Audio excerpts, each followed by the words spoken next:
Kikuchu, what are you doing now? What are you doing?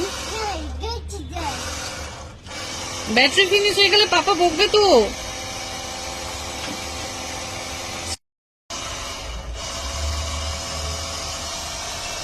এটা গাছে জল দেওয়ার জন্য আর কার ওয়াশ করবার জন্য এটা কিনেছে, আর ও বন্দুকের মতো সারাদিন ব্যাটারি চার্জ নষ্ট করছে, বেশিক্ষণ থাকে না।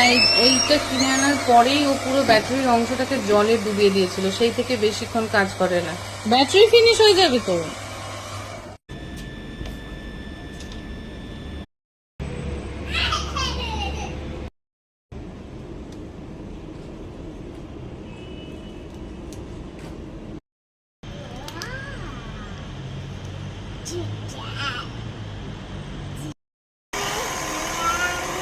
What are you doing?